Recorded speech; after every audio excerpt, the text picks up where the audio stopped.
வணக்கம். நான் ஜனார்த்தன். நம்மள்ல பல பேருக்கு ஒரு விஷயத்த கான்ஃபிடென்ட்டா பேசுறதுக்கோ, சொல்றதுக்கோ, செயல்படுத்துறதுக்கோ ரொம்ப சிரமமா இருக்கும். இது நாங்க சோஷியலா பழகாம விட்டதும் ஒரு காரணம். இத எப்படி நாங்க மாத்திக்கலாம்? அதுதான் இன்னைக்கு இந்த வீடியோல பார்க்க போறோம். அதுக்கு முன்னாடி இது மாரியான கன்டென்ட்ஸ் உங்களுக்கு தொடர்ந்து உங்களுக்கு கிடைக்கணுமா இருந்தா, இந்த சேனல சப்ஸ்கிரைப் பண்ணிக்கொள்ளுங்க. எனக்கு தெரிஞ்ச ஒருத்தர் இருக்கிறாரு. அவர் ரொம்ப நல்லா படிச்சிருக்கிறாரு. நல்ல வேலையில இருக்கிறாரு. ஆனாலும் அவருக்கு அடுத்த கட்டத்துக்கு நகர்ந்து கொண்டு போக முடியாம இருக்குது. காரணம் அவரோட கம்யூனிகேஷன் ஸ்கில் ரொம்ப ரொம்ப புவரா இருக்குது. அவருக்கு ரொம்ப நண்பர் வட்டம் ரொம்ப குறைவா இருக்குது. அவருக்கு நெறைய ஆசைகள் இருந்தாலும், ஐடியாஸ் இருந்தாலும் அவரால ஓப்பனா பேசவும் முடியாது. ரொம்ப பதட்டப்பட்டுக்கிட்டே இருப்பாரு. அப்ப அவரோட சின்ன வயசுலேருந்து அவரோட ஃபோக்கஸ் முழுக்க தான் படிக்கணும் அப்படின்றதுக்காக மத்தவங்களோட பேசுறதெல்லாம் குறைச்சு, படிப்பு மட்டுமே இருந்திருக்கிறாரு. அப்படியே அவரோட வாழ்க்கை போயிருச்சு. நல்ல வேலைக்கு சேர்ந்ததுக்கு பிறகும் அடுத்த கட்ட வேலைக்கு நகர்றதுக்கு அது ஒரு மிகப்பெரிய தடையா இருக்குது. இப்ப நாங்க சோஷியலா இல்லாம விடுறதுனால, நம்மளோட எதார்த்தம் எந்த அளவு தூரத்துக்கு அது பாதிக்குதுன்னு சொல்லி பார்த்தா, இந்த மாரி நம்மள்ல பல பேர் இருக்கிறாங்க. பல பேருக்கு இந்த சோஷியலா இல்லாம போறதுக்கான பல காரணங்கள் இருந்தா, அதுல முக்கியமான 3 காரணம் இருக்கு. 1 நம்மளோட பயம், நம்மளோட செல்ஃப் டவுட், இது சரியா பிழையா அப்படின்றது, அப்புறம் நம்மளோட பதட்டம். இந்த மாரியான காரணங்கள் இருக்கு. சில பேர் டெம்பரரியா சோஷியலா பழகாம விட்டுருப்பாங்க. நம்மள்ல சில பேர் இருப்பாங்க, ரொம்ப சின்ன வயசுல ரொம்ப சோஷியலா பழகிட்டு வந்திருப்பாங்க. அவங்களுக்கு நெறைய ஃப்ரெண்ட்ஸ் இருப்பாங்க. ரொம்ப நல்லா ஓப்பனா பேசுவாங்க. ஆனா போக, போக படிப்படியா அவங்களோட நண்பர்கள் வட்டமும் ரொம்ப சின்னதா போயிரும். அவங்க அதிகம் பேச மாட்டாங்க.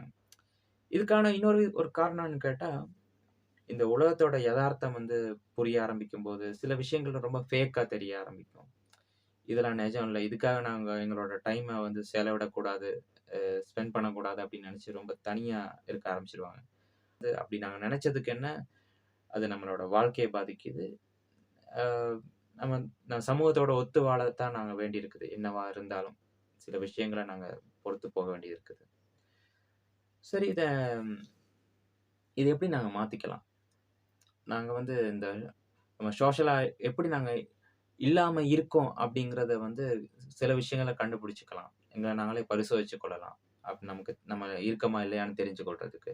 உதாரணத்துக்கு இந்த ஆஃபீஸ்லயோ, இல்ல நம்ம ஸ்கூல்லயோ, நம்மளோட காலேஜ்லயோ யாராவது நம்மள கேள்வி கேட்டா நம்ம யோசிச்சுட்டு இருப்போம்.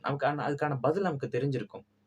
இது சரியா? பிழையான்னு சொல்லி நம்ம செல்ஃப் டவுட்லயே அதுக்கான பதில சொல்லாம இருப்போம். ஆனா, நம்ம யோசிச்சுக்கிட்டு இருக்கும்போதே இன்னொருத்தர் சொல்லிருவாரு அதுக்கான பதில. பார்த்தா அவர் சொன்ன பதிலும் நாங்க நெனச்ச பதிலும் ஒரே பதிலா தான் இருக்கும். அடடே! இவர் சொல்லிட்டாரே!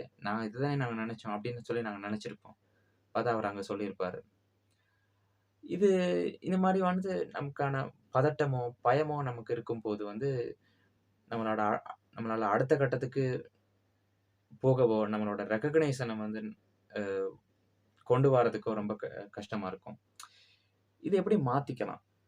முதலாவது இந்த ஆஃபீஸா இருக்கட்டும், காலேஜா இருக்கட்டும், அ எந்த இடமாவும் இருக்கட்டும். இந்த மாரி இடங்கள்ல கேள்வி கேட்கும்போதோ, இல்ல இல்ல பேசும்போதோ உங்களோட கவனம் முழுக்க அங்க இருக்கட்டும். முக்கியமா நான் என்ன சொல்ல வரேன்னா, இந்த ஒரு டோஸ்ட் மாஸ்டரோ, இல்ல ஒரு ஒரு செமினாரோ, ரொம்ப குழுவா செயல்படுற மாதிரியான இடங்களுக்கோ போய் நீங்க போக ஆரம்பிங்க. மத்தவங்களோட பேச ஆரம்பிங்க. யாராவது அங்க பேசும்போது உங்களோட கவனம் முழுக்க அங்க இருக்கட்டும். மத்தவங்க பேசும்போது ரொம்ப கூர்ந்து கவனிங்க. உங்களோட பதட்டத்தையோ, பயத்தையோ நீங்க முற்று முழுசா ஒரேடியா அந்த இடத்துல நீங்க அ நீக்கிற முடியாது. ஆனா உங்களோட கவனம் முழுக்க பேசுறவர் மேலயோ, சொல்ற விஷயங்கள் மேலயோ கவனம் இருக்கும்போது, உங்களுக்குள்ள கேள்விகள் இன்னொன்னு உருவாக ஆரம்பிக்கும். உங்களுக்கு தெரியாத விஷயத்த கேட்கணுன்ற ஒரு ஒரு தேவைன்னு ஒண்ணு அங்க அங்க வரும். அந்த நேரம் நீங்க சரி, பிழை அப்படின்னு சொல்லி பார்க்காம, நீங்க உடனே அவங்கள்ட்ட கேள்வி கேட்கும்போது அந்த இடத்துல அ அந்த அவங்களுக்கு அது பிடிக்க ஆரம்பிக்கும். ஏன்னா, நீங்க ஒரு விஷயத்த நீங்க கூர்ந்து கவனிக்கிறீங்க. நீங்க கேள்வி கேட்கிறீங்க. அதுவே உங்களோட முதலாவது ரெகக்னிஷன் தான். உங்களோட அங்கீகாரத்த நீங்க அடையறதுக்கான ஒரு முதல் படிநிலை தான். அப்ப நீங்க அந்த இடத்துல நீங்க கேள்வி கேட்கும்போது, நீங்க எதிர்பார்த்தத விட உங்களுக்கு அதிகமான ஒரு பதில் உங்களுக்கு கிடைக்க ஆரம்பிக்கலாம். அப்ப அப்படி இருக்கும்போது நீங்க தொடர்ந்து வந்து ஒருத்தர் பேசும்போது கவனிக்கும்போதோ, இல்லாட்டி வந்து நீங்க தொடர்ந்து கேள்விகள் எழுப்பும்போது வந்து, இந்த பயம், பதட்டம், இந்த செல்ஃப் டவுட் அப்படிங்கிறது எல்லாமே இல்லாம போய் வந்து, நீங்க மறுபடியும் வந்து உங்களோட அ சோஷியலா பழகுறதுக்கான அந்த ஸ்கில் லெவல வந்து நீங்க வளர்த்துக் கொள்றதுக்கு வந்து இது ஒரு அடித்தளமா இருக்கும்.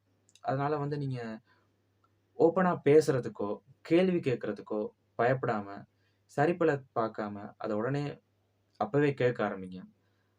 அப்ப அந்த இடத்துல இருந்தே உங்களுக்கு வந்து இந்த பயம், பதட்டம் எல்லாம் போய் வந்து, நீங்க மறுபடியும் வந்து உங்களோட சோஷியலா பழகுறதுக்கான அந்த ஸ்கில் வந்து உங்களுக்குள்ள வந்து அது அது அப்படியே வளர ஆரம்பிக்கும். இந்த விஷயம் உங்களுக்கு பிடிச்சிருந்துச்சுன்னா வந்து இத நீங்க மத்தவங்கட்ட பகிர்ந்து கொள்ளுங்க. முடிஞ்ச அளவு தூரத்துக்கு இந்த வீடியோ லைக் பண்ணுங்க, ஷேர் பண்ணுங்க, சப்ஸ்கிரைப் பண்ணுங்க. நன்றி, வணக்கம்.